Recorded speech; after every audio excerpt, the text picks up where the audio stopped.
Let's all agree that there are things that you have realized in your season of being a stay-at-home mom or in your journey of being a stay-at-home mom that you wished someone would have told you prior into making that decision.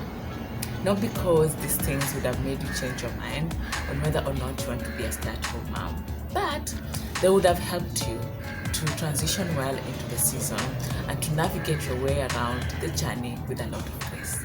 Hi friends, welcome back to the Perfect Heart Home. My name is Betty, and in today's video I'll be sharing with you guys 3 things that I regret with regards to my journey of being a stay-at-home mom.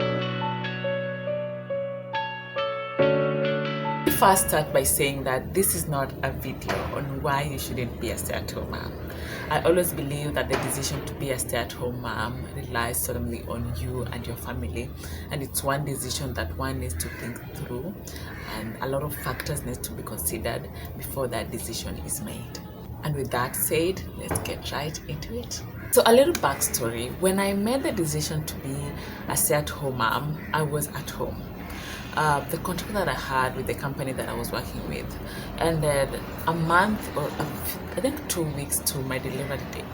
And so at no point did I ever find myself writing a resignation letter or entering my boss's office to tell him that I want to resign. What I didn't do though is I never looked for work after I gave birth or prior to giving birth. The reason why I've decided to share that backstory is because I realized that our journey into being a stay-at-home mom is totally different, and it happens in different seasons. For some, it will happen when they are working and they have to resign. For others, it will happen when they are looking for a job and now they will have to change course. And for others like me, it will happen when you don't have work, and you're not looking for work, or maybe because you are about to give birth and you'll have the 3 months maternity leave. So you're just giving yourself grace period for you to start looking for work once you have given birth. And so I think it's important to know that seasons are different for everyone, and the journey into being a stay-at-home mom is different for each and every one of us. Now that I've shared my little backstory, let me share with you guys the first thing that I regret, and that is not owning up to my decision of being a stay-at-home mom in the initial stages. This is what I mean. When you become a stay-at-home mom, you deal with a lot of doubt, a lot of anxiety, and fear of the unknown. And then comes people's constant question of, why are you not at work? Why are you not working? Why are you just at home? Aren't you looking for work? For me, the fact that I was fearful in telling people that I was a stay-at-home mom. I was fearful in telling people that I wasn't looking for work. I was fearful in people knowing that I had decided that I'm going to stay home and take care of my kid. Somehow I felt like just saying, hey, I am a stay-at-home mom for now. I am not working. I'm not looking for work and I'm okay.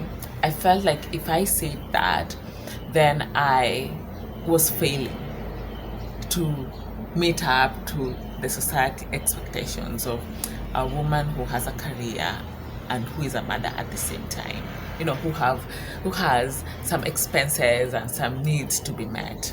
And so not owning up to that decision in that moment really affected me in some way, and that's why I regret it so much, because it affected how I viewed my life later on and even in the seasons to come. I found myself feeling so comfortable being inside the house, like it was like my safe space where I wouldn't have to go and face people and answer questions of, why am I not working? You are a civil engineer, why are you not at workplace? Why are you not looking for work?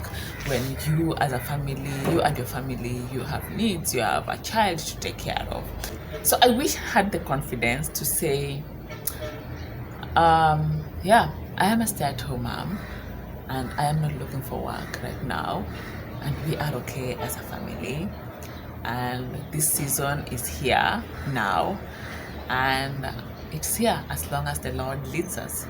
I wish I had the confidence to say that from the initial stages. Then I wouldn't have had to deal with insecurities. I wouldn't have had to find comfort in being away from people, to avoid the questions, or to feel like I was failing because there are some seasons the insecurity came because I felt like I was failing as someone who was learned, and that was hard. So I regret not owning up to that decision, because it was something that wasn't coerced. It was something that I willingly wanted for my family, and I willingly brought it up, and my husband willingly accepted it with me.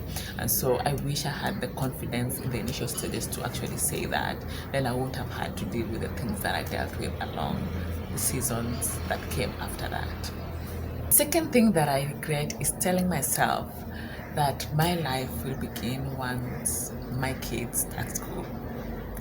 Let me tell you something. I don't know why people tell moms that don't worry, usijali, watakuwa tu, wakishakuwa, then you can do whatever you want. That's a lie. That's a lie that a lot of us stay-at-home moms especially, we believe that we can tend to our kids and stop the other side of our life and wait until our child starts school. My kids are in school, and let me tell you, if I have to wait, you know what? I'm even looking for words to explain this, but I just can't. But I regret believing that lie, because I feel like I lost a good amount of time where I had the chance to do some of the things that I loved.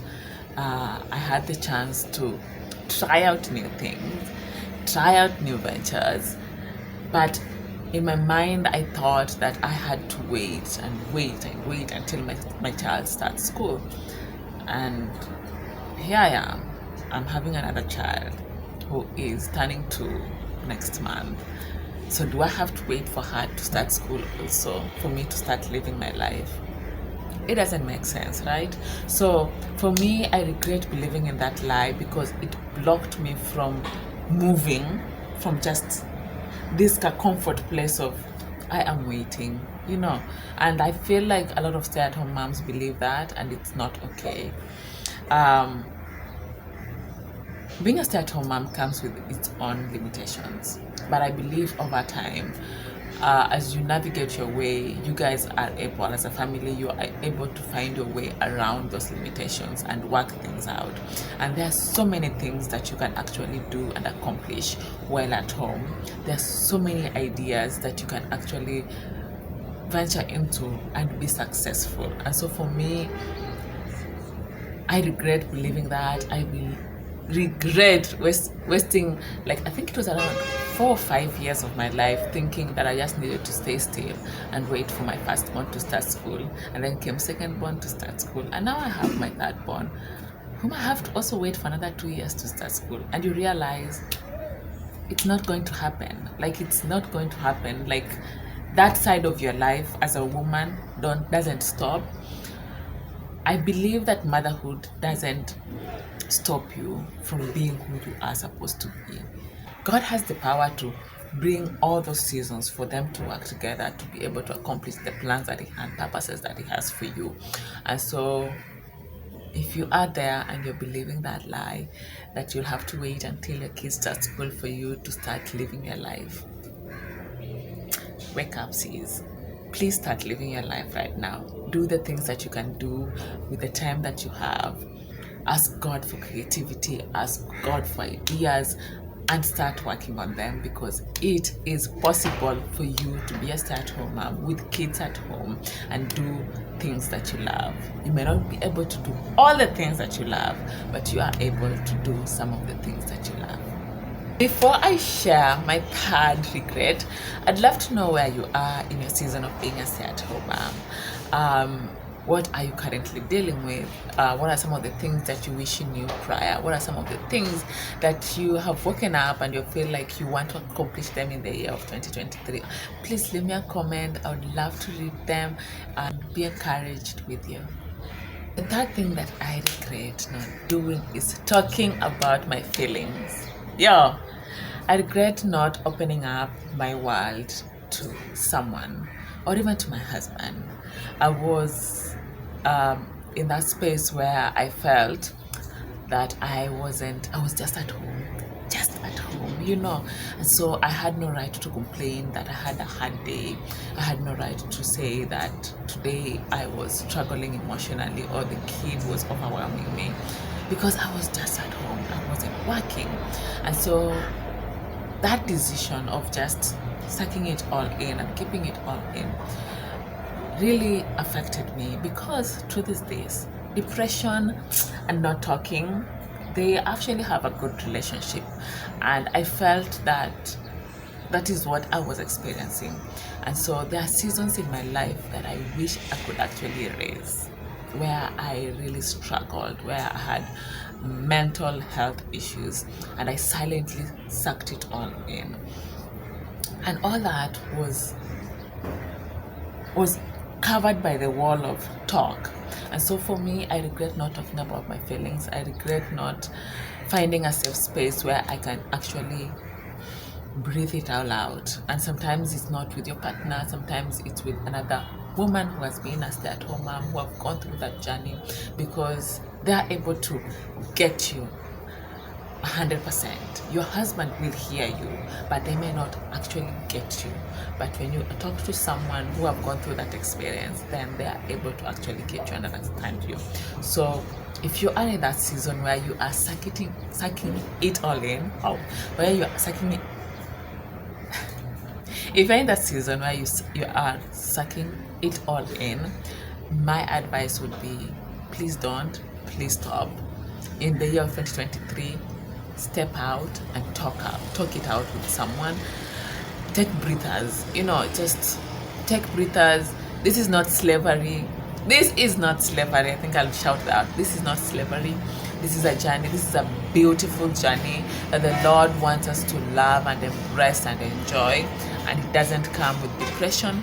It doesn't come with insecurities. It doesn't come with pain. There is joy behind the depression. There is joy behind the insecurities. And so break that wall, and that wall can be broken by speaking it out. So look for someone, find someone that you can talk to. There are a lot of people who are creating content on being a stay-at-home mom. Reach out to them, send that DM, and if they reach out to you, hold on to them and share your journey with them, even as they share theirs. So that's the thing that I regret. I regret not talking about it, because as I said, there are some seasons. There are some seasons that were so tough, seasons that I wish I could actually take back and remove from my entire life, but I can't do that. So yeah. So if you are a stay-at-home mom and you are experiencing some of the regrets that I've mentioned, I pray that the Lord will help you to come out of those regrets. I pray that you will stand firm and break that wall and be able to experience the joy that comes with being a stay-at-home mom, because there's a lot of joy, and you'll be able to be gracious with yourself, because the Lord has given us that grace. And so for me, my greatest prayer for you is that you will step out of those regrets, that you will own up to your decision of being a stay-at-home mom with pride, like queen it, if that's a word, queen it, and just move with it, because it's a beautiful decision that you have made for yourself and for your family. 2, my greatest prayer is that you will talk about whatever it is that is heavy in your heart, that you will not keep it to yourself. And the 3rd thing is that you will live your life. My goodness, live your life to the fullest. Do not put your life on hold because of motherhood. That is not how God has designed your season. I believe in a God of order, and there's a way that God can work 2 different seasons or 2 different areas of your life for it to work together. And so I believe your desires and the desires of your children and the Lord's desire for your family and for yourself can work together. And so do not put your life on hold. There are things I know for sure that you're not able to do them right now because you're a stay-at-home mom, and that's okay. Do not concentrate on the things that you cannot do. Concentrate on the things that you can do. Embrace the things that you can do and do them wholeheartedly as unto the Lord. And I believe that the Lord is able to carry you through and to minister His grace over your life. And if you're a mom who is desiring or thinking, or you've already made that decision that in the next few months you're going to be a stay-at-home mom, I pray that you will not walk in it with doubt or fear. that you will know that there are women who have stepped on that ground and they are doing it with their whole heart, and you are able to actually do that. My advice is, don't walk alone, don't do it alone. Hold on to the Lord and hold on to people who you can connect with, who you can talk out your heart with, and they are able to listen. Above all, carry the season with honor and with joy and embrace it, because it is something that you have desired and the Lord has made a way for you. With that said, thank you so much for watching. I hope that this has been informative, and until next vlog, God bless you. Thank you so much.